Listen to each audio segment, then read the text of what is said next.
for joining me on today's episode of the Simply Financial podcast. This is your host, Christopher Calandra, and I want to increase your financial IQ with today's topic. I want to discuss the Fed funds rate, or more formally, the federal funds rate. This is an important interest rate that you may not be familiar with, and I'd like to change that. The Federal Reserve sets a target rate that's called the Fed funds rate. Again, more formally, federal funds rate. Currently, as of this recording, it is a range of 4.25% to 4.5%. Over the long arc of time, this rate has sometimes been higher and sometimes been lower. As an example, the range was 0 to 0.25% for much of the period between 2008, which was started during the Great Recession and lasted until 2015. And then again, the rate was 0, the Fed funds rate was 0 to 0.25% in the period from 2020, COVID, through the beginning of 2022. This period was nicknamed ZIRP, zero interest rate policy. You may remember this. This was the period when you had money in the bank and you got virtually no interest whatsoever. The highest rate, by the way, was in June of 1981. Incredibly, the Fed funds rate was 20% back then.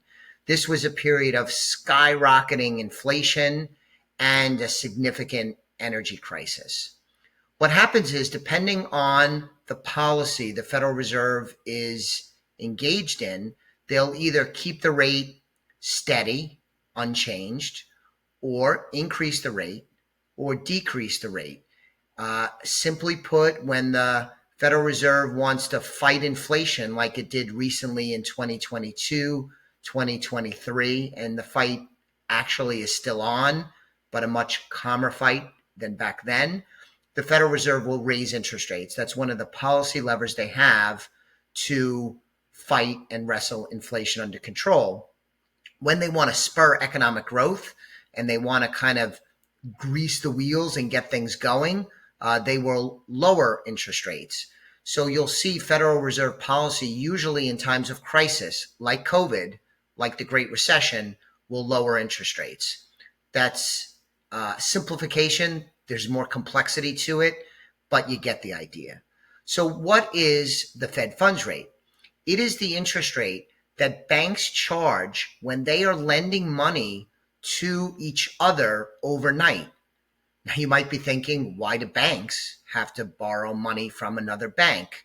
Banks have reserve requirements. There's a lot of regulations and compliance that banks need to deal with. And there's a certain amount of reserves they need to have, a certain money on hand based on factors like how much money is lent out, how much risk they have. That's a story for another day. That certainly is a complex topic. But sometimes they don't have as much cash on hand as they need to meet their reserve requirements, so they'll borrow from another bank. That's basically what the Federal Reserve is in control of when they announce interest rate policy. They are setting the Fed funds rate. This is not the rate that you and I pay. This is simply for banks when they're borrowing money from one another overnight. We pay different interest rates on our loans, and we get different interest rates on our savings accounts. The importance of the Fed funds rate, though, is banks and other financial and lending institutions, they use the Fed funds rate as a guide, helping them set their own interest rates for savings accounts, CDs, mortgages, and other loan products. So it greatly influences our interest rates, both what we earn in savings as well as what we pay out in loans. There's no legal requirement for banks and financial institutions to use the Fed funds as a guide, but it's well established that this is how the system works. That's why I felt in preparing for today's episode that this was an interest rate that's really important. You might even have heard about it. I might have referenced it in this show or during economic updates we do at Elliott Wealth Management for our clients. But I really wanted to dig in a little bit into what it is so that you stop being unfamiliar with it, assuming you were, and now you sort of know what it is. Maybe you didn't want to know, but now you know. Thanks for listening to today's episode of the Simply Financial Podcast. This is your host, Christopher Calandra, and I will be back with you on the next episode very soon. My ask of you today is to please subscribe to the show if you haven't done so already. That would be great and would mean a lot to me. Thanks again. The views expressed are not necessarily the opinion of Osaic Wealth, Inc., and should not be construed directly or indirectly as an offer to buy or sell any securities mentioned herein. Investing is subject to risks, including loss of principal invested. Past performance is not a guarantee of future results. No strategy can assure a profit nor protect against loss. Please note that individual situations can vary. Therefore, the information should be relied upon when coordinated with individual professional advice. Please note, the information being provided is strictly as a courtesy. When you link to any of the websites provided here, you are leaving this website. We make no representation as to the completeness or accuracy of information provided at these websites.